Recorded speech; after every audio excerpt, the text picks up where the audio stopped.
Depuis une semaine à Paris, un homme fait discrètement la sortie des écoles. Il n'attend qu'une chose, que Julien, son petit-fils, le rejoigne sain et sauf. Salut. Bonjour. Ça va? On y va? Ouais. Allez. À 13 ans, plus question pour l'adolescent de rentrer tout seul à la maison. Il fait la route avec papy, son nouveau garde du corps. Car il y a quelques jours, le petit-fils a été victime d'une agression à 2 pas de son collège. Les jeunes, ils sont arrivés de là. Et puis ils m'ont plaqué contre la vitre. En quelques secondes, le collégien se retrouve piégé et dépouillé de sa doudoune, la fameuse parka canadienne. Ils m'ont mis le couteau à peu près vers là. Ils m'ont dit donne-moi ton blouson ou je te plante.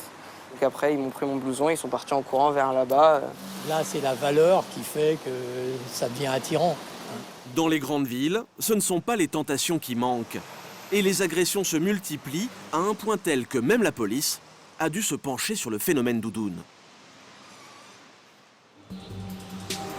Au commissariat du 16e arrondissement, le major Zanelli et ses hommes sont sur les dents.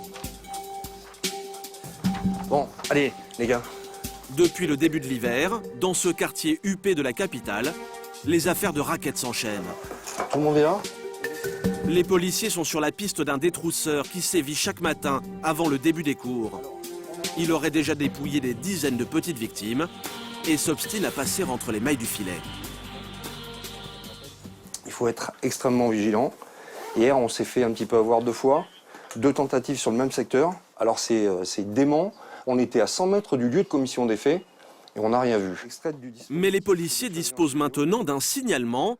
Ce n'est plus derrière une ombre qu'ils courent. À 2 reprises, les gamins qui ont été victimes ont reconnu cet individu formellement comme étant celui qui les a menacés avec un couteau. Un énorme couteau de cuisine. Et quand la victime dit un énorme, à mon avis, doit être impressionnant. Il y a un gamin qui a été victime d'un coup de couteau hier. Donc ça peut très bien dégénérer. Il suffit qu'une victime s'oppose à son racketteur.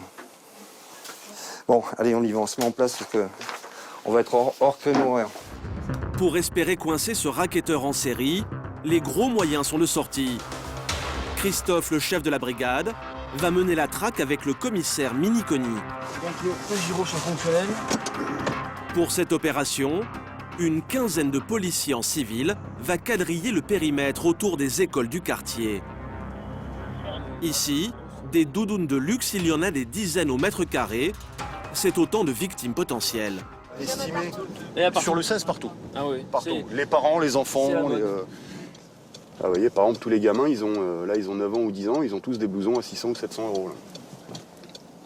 Ça apporte quelque part une criminalité qui ne serait pas là si jamais les gens ne portaient pas ce type de vêtements. Une demi-heure avant le début des cours, première alerte. Le suspect qu'il traque viendrait d'être repéré. On se rapproche, on est sur Mozart Anlai.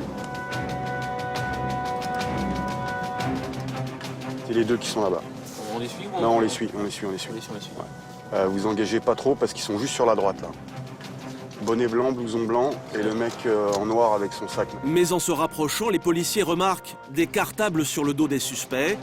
Fausse piste, ce sont des lycéens comme tous les autres. Là, apparemment, c'est des gens qui rentrent dans l'établissement scolaire. Donc, Ce jour-là, pas de racketteur à l'horizon. Demi-tour. Les élèves du quartier pourront rentrer chez eux, leurs précieux blousons sur le dos. Le maître mot, c'est la patience dans ce genre d'opération. Il faut être patient, il faut être intuitif et il faut avoir un petit peu de chance aussi. Dès le lendemain, les policiers seront de retour. Car dans le quartier, en moyenne, 4 jeunes se font agresser chaque semaine.